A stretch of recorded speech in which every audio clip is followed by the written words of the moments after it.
fascinating to realize that with all the advanced technology and everything that people have described going into a saucer or a craft as being much larger on the inside than it looks from the outside, that kind of thing. But the fact that they might have not estimated correctly how to get over these trees with the extra weight of an elk, that's fascinating to me. It is to me too. It is confusing why that would happen. Well, and Bill, that brings up the whole issue of cattle mutilation, animal mutilations, which might be one of those things that you maybe run across periodically out there in Montana. I don't know. Do you? I did run across one. This happened about 2 or 3 years ago. I was director of MUFON at the time, and they were seeing lights in the sky up by Browning, Montana, which is on the Indian reservation. And I contacted the witness, and she said, "Hey, I gotta tell you about this cattle mutilation." And it was one of her relatives, I think her brother-in-law, and they were calving. It was in March when their calving season starts. And they went out like 4:30 in the morning to check on some cows that were about ready to have calves, and everything was okay. They go out another hour later, and the animal is dead. It's got its jaw by jaw carved just like precision, surgical precision, and nothing's there. They didn't see anything. She took several photos of the animal and sent them to me, and this happened in a very short period of time. And actually, the rancher, her brother-in-law, called me once, and I was never able to follow up with him and get in touch with him because he was going to tell me about some more mutilations that he had. But yeah, that mutilation, I did get photos of that, a series of photos on my site from that particular case. And I talked to another rancher up in Polson, Montana, which is northwestern Montana, and he said he had some cows that had been mutilated, and he had no explanation of what happened. So yeah, there are some cattle mutilations. There's a sheriff, ex-sheriff of Cascade County, which is Great Falls. His name is Wolverton. He actually wrote a book about cattle mutilations. He got so many of them when he was sheriff, and he talked in front of a UFO audience down here in Helena a while back. I didn't have the opportunity to listen to him. Keith Wolverton is his name, but I got his book. Bob Gribble, who started the National UFO Reporting Center, and Peter took over for him. Actually, I got this book from him, and so anyhow, I can't remember the exact title. Something on the Prairie is the name of it, but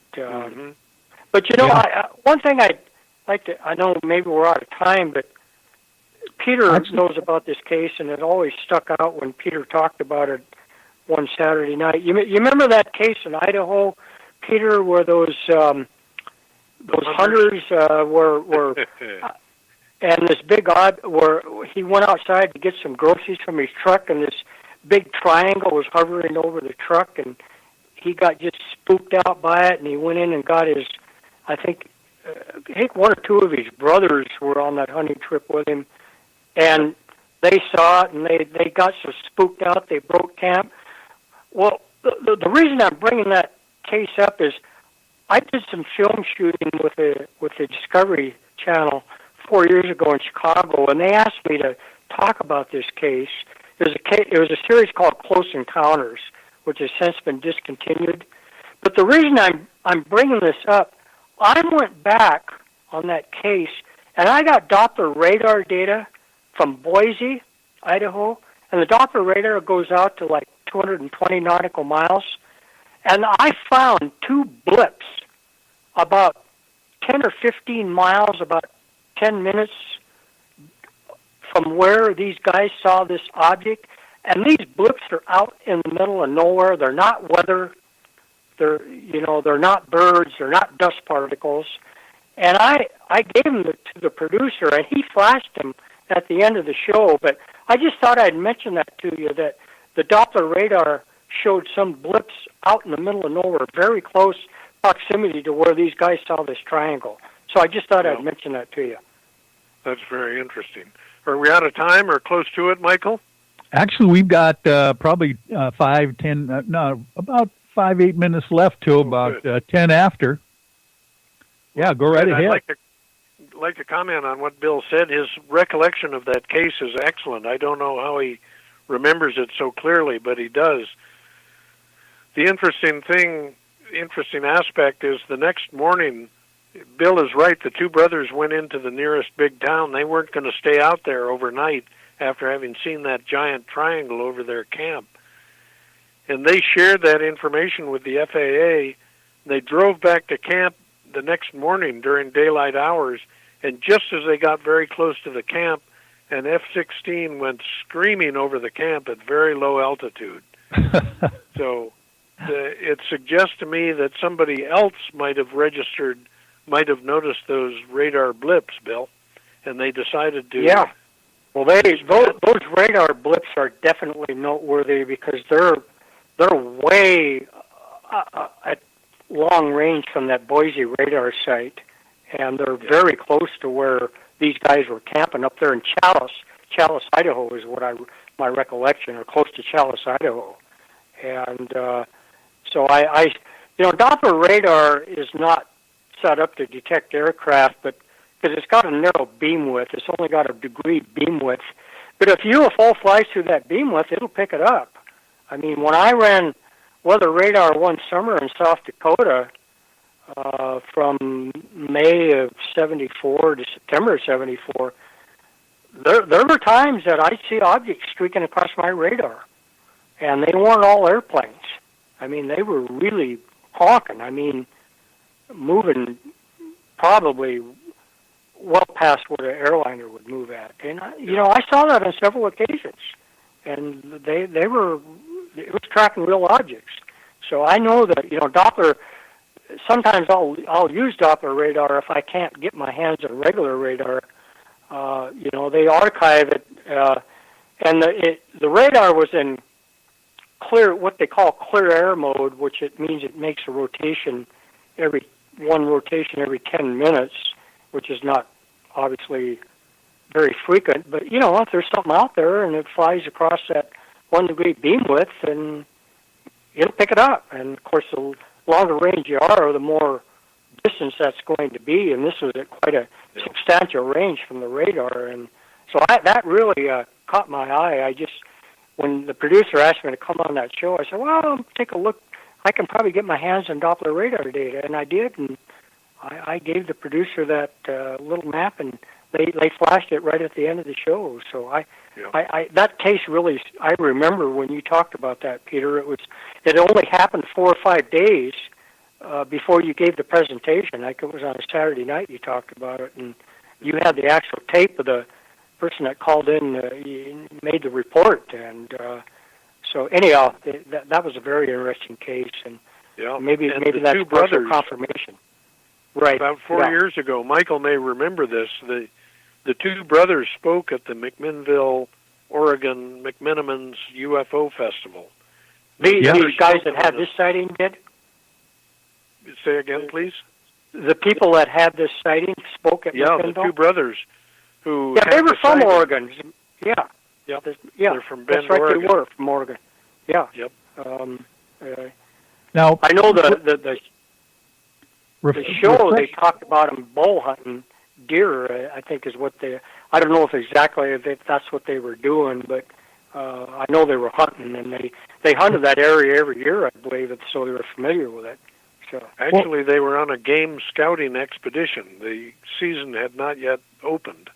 Oh, okay. So they were walking around and scouting out populations of deer and elk in preparation for the season. Was this that area of Idaho is really remote. I lived in Boise for 2.5 years, and I was a weather forecaster there, and all that panhandle all the way down to the valleys, southern valleys, is so blasted remote. I mean, it's just filled with complex terrain, and sparsely populated area, and I think a lot of I've heard a lot of weird stuff happens in those. I've heard of other UFO sightings in those areas, but there's just a lot of area in Idaho that's hardly anybody lives, And, yeah.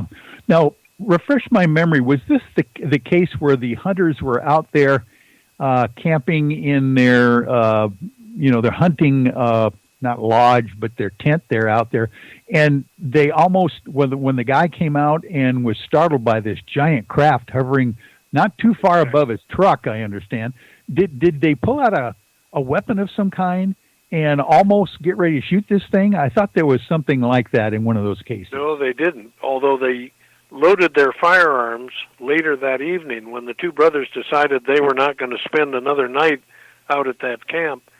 They loaded their deer rifles and jumped in a truck, and they started driving out away from the camp at night. But your recollection is correct, Michael. They were very unsettled. They were living in camping trailers. They had pulled the trailers out with pickup trucks, and the gentleman left the trailer house to go out and get food out of a storage bin in the back of his pickup. They kept the food out of the campers so the bears wouldn't try to get in. And as he stepped on the tire to heave himself up into the bed of the pickup, and as he did so, the flashlight that he had on, that he was holding in one of his hands, swept across the night sky, and that is what made him first realize that there was something, and something very big, hovering motionless above that truck. And it scared the daylights out of him. I can see that scene right now. They are, like Bill says, they're out in the middle of nowhere, I'm sure. Yeah. And on a scouting trip to check out the movement of the deer, and just before the season starts. So it's late fall, probably early October or something like that, and crisp and clear. And all of a sudden, there's this giant, I don't know what the details of it was, but some kind of a giant triangle hovering low over their campsite. And inadvertently, this gentleman's flashlight points upwards when he's reaching into the bed of his truck. I just think he probably would have almost had a heart attack at that moment. Yeah, I thought the Discovery Channel did a really good job on that documentary. They really played it up. I mean, with the actors and the special effects. And unfortunately, that show got discontinued a couple, 3 episodes after that, and really it was a good show. I don't know if any other cable channels picked it up or not. It was called Close Encounters. It went on for a couple of years, but they did a good job on it. They on the special effects, and they dramatized it pretty good. So I thought at least I thought they did. So yeah. Yep. Well, listen, you two. I tell you what. I just got a text from Gary Tombstone Anderson back at the headquarters of Night Dreams Talk Radio. You two are blowing up the chat rooms right now with people watching this show, and he says we can go for another 15 minutes till 8:30 if you're both willing to do so. If you have to leave, just let me know. But this is probably the best show we've had to just kick off the final month that we've had here on Nothing But UFOs. So it's up to you. I'll stay. You bet. That's a generous offer. I don't turn down airtime easily. I don't either. Yeah, I'll hang around for another 15 minutes. Well, that's wonderful. As a matter of fact, let's take this break right now and let people out there know if they wanted to support UFOs Northwest or the National UFO Reporting Center, how can they donate their funds to the organizations that you guys are ahead of? Because I know it is a lot of time and effort and money out of your pocket. So if people out there would like to donate to either one of your organizations, Peter, let's start with you. How would they contact you to do that? Yeah, we don't have a contribution button on our website for a host of reasons, but if they would like to support our effort, they can send a check for a few bucks to the National UFO Reporting Center, or NUFORC,